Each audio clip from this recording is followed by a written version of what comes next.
Welcome to this explainer. Today, we're diving into a genuinely fascinating source that tries to bridge two worlds that, honestly, almost never mix. We're talking about the microscopic, ultra-scientific world of quantum physics and the ancient, spiritual realm of biblical faith. It's a really compelling look at the quantum physics behind faith and how one speaker uses hard science to explain theology. Let's just jump right in with a pretty provocative hook from our source. Imagine you're sitting at a desk right now. If you put a coffee cup or a heavy book on the table right in front of you, it looks and feels perfectly solid, right? I mean, obviously. But is it really? Well, the source points out that, scientifically speaking, it's really not. Down at the quantum level, that table is actually mostly empty space. There are these vast distances between the nucleus of an atom and its electrons. And not only that, it's constantly vibrating. It's buzzing with invisible everyday life, kind of like the subatomic photons that make up the sunlight outside your window. So, the speaker's main point here is that the physical world is absolutely anything but static. To navigate this whole bridge between subatomic science and theology, we're going to briefly hit 5 key concepts from the source material: the invisible quantum world, science meets the spirit, the observer effect, the power of words, and finally, unleashing infinite possibilities. All right, Section 1, the invisible quantum world. Notice the really striking parallel the source draws here between science and religion. On one hand, you've got the scientific quantum realm, all those invisible vibrating frequencies we just talked about. But on the other hand, the speaker introduces the theological spirit realm.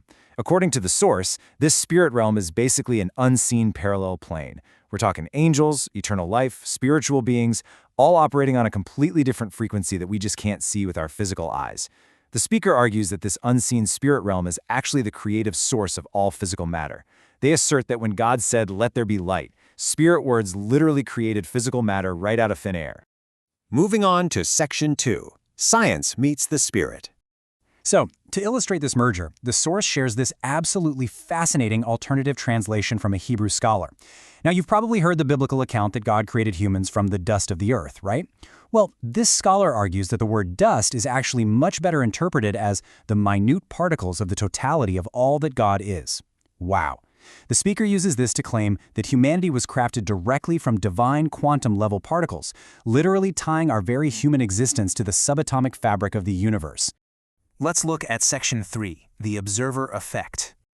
The first major scientific concept the source brings up here is wave-particle duality. Basically, the speaker explains that subatomic particles, like electrons, aren't just these fixed little dots. Instead, they seem to exist merely as probabilities. The kind of everywhere at once in their orbit. That is, until a scientist actually makes an observation. And that builds directly into the observer effect. The source highlights that these subatomic particles actually appear to behave differently depending on the specific intent of the scientist who's observing them. Which leads the speaker to ask a pretty profound question. How does a tiny particle know what the scientist is looking for? The source argues that this isn't just random physics. No, it's evidence of a built-in intelligence of life woven into creation itself. Okay, Section 4, the power of words. Referencing Hebrews chapter 1, the source outlines this 3-step, highly practical framework where unseen faith actually becomes physical substance. So first, faith and intent formulate in the unseen realm. Second, this faith is released into the world through spoken word energy. And third, this released energy causes physical matter to actually manifest. Because humans are said to be created in the divine image, the speaker argues that our spoken words carry the exact same creative energy that originally formed the universe. Pretty heavy stuff, right? And this brilliantly illustrates the speaker's core thesis. Science tells us that the quantum realm is full of only probabilities. Well, the speaker takes that scientific fact and places it right next to the historical claim of Jesus, all things are possible to them that believe. The argument here is that belief, intent, and words are the actual, literal tools humans use to collapse those quantum probabilities into infinite real-world possibilities. Which brings us to Section 5, Unleashing Infinite Possibilities. According to the source, biblical miracles weren't just acts of brute magical force. Instead, they were more like masterclasses in using word energy to communicate with the quantum intelligence of nature. For example, when Jesus calmed a violent storm, he didn't use force, he just spoke the end result: peace, be still. When he came across a barren fig tree, he spoke to it, and by the very next day it had completely dried up from the roots. The source states that nature was overcome via communication and relationship. But the speaker points out that this isn't just ancient history.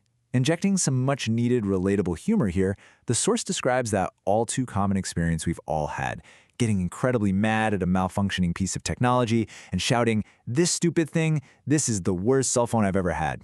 Come on, we've all been there. But here is the crucial point. Your cell phone, your car, the chair you're sitting in, they are all made of atoms. And according to the logic presented in the source, they are listening to you. The speaker claims that if you constantly curse your cell phone, those subatomic particles will eventually obey your spoken intent, and the phone will actually perform worse over time. The idea is that you're in a physical, quantum relationship with everything around you, and your words are creating a dynamic that is either helpful or destructive. Therefore, the ultimate message distilled from this source is a very practical, empowering, rallying cry. The speaker is urging us to immediately stop speaking negative words over our lives and our belongings.